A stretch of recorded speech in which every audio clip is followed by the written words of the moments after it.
আমার আগের ভিডিওগুলোতে আমি যখন কথা বলেছি, তখন আমার কিছু বন্ধু-বান্ধব, আমার কিছু শুভাকাঙ্ক্ষী আমাকে বলেছে যে, তুমি এত সুপারফিশিয়াল কথা না বলে বেশ খোলামেলা কথা বলার চেষ্টা করো। তাহলে মানুষজন শুনবে এবং তোমার কথাগুলি ভালোভাবে নিতে পারবে।" ঠিক আছে, আমি তাহলে আজকে কিছুটা কুইল্লাই কই। কারণ আমি কুমিল্লার ছেলে। ডেফিনিটলি আমার ল্যাঙ্গুয়েজ বা আমার কথা বলার মধ্যে কুমিল্লার টোনটা আসবে। আপনারা সেটাকে নিতে হবে। আমার নাম বাচন। আমি যখন ইউনিভার্সিটিতে পড়তাম, তখন আমাদের সময়টা ছিল ১৯৯৩-৯৪ থেকে ২০০০ সাল পর্যন্ত। পরবর্তীতে বুয়েটে ছিলাম। বা ২০০০ সাল থেকে ২০০১ সাল পর্যন্ত।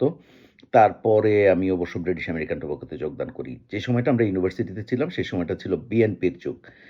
শেষের দিকে আওয়ামী লীগের যুগ ছিল।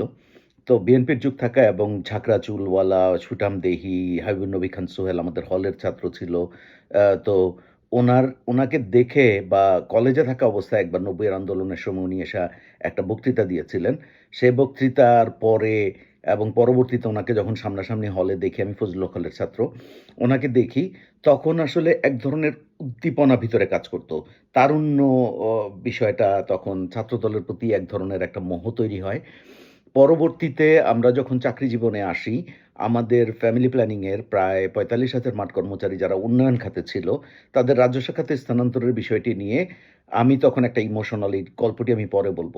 একটা ইমোশনাল সিকোয়েন্স এ আমি যখন মিরসরাইতে ছিলাম, তখনকার একটা ঘটনার প্রেক্ষিতে আমার মনে হয় যে এদেরকে রাজস্ব খাতে স্থানান্তরের জন্য আমাদের আসলে কিছু করা দরকার। শেষ জন্য আমি আসলে জনাব তারেক রহমান সাহেবের অ্যাম সাহায্য নেই। আমরা কয়েকজন। এবং সেই সাহায্যের প্রেক্ষিতে দেখা যায় যে ওরা রাজস্ব খাতে স্থানান্তরিত হয়। আমরা অনেক, অনেক কষ্ট করে আসলে এই কাজটি করেছিলাম।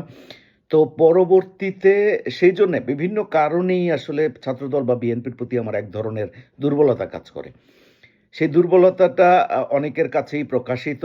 সেজন্য অনেকেই এখন আমাকে জিজ্ঞেস করেন, "ভাই তুমি কার?" তো আমি আসলে কারণ না। আমি সেই সময়ের এক ধরনের একটা মোহ কাজ করত বা পরবর্তীতে একটা সাহায্য নিয়েছিলাম।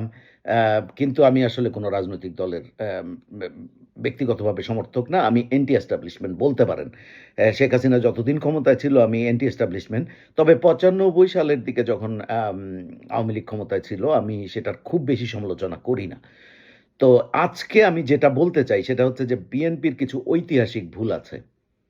আজকের প্রেক্ষাপটে আপনারা যদি সেটা একটু খেয়াল করেন, ৫ই আগস্টের পরে যখন স্বৈরাচার পতন হলো, শেখ হাসিনা পালিয়ে গেল, মসজিদের মুয়াজ্জিন থেকে শুরু করে অথবা মসজিদের ইমাম থেকে শুরু করে প্রধানমন্ত্রী পর্যন্ত সবাই যখন যার মতো রাস্তা মাপল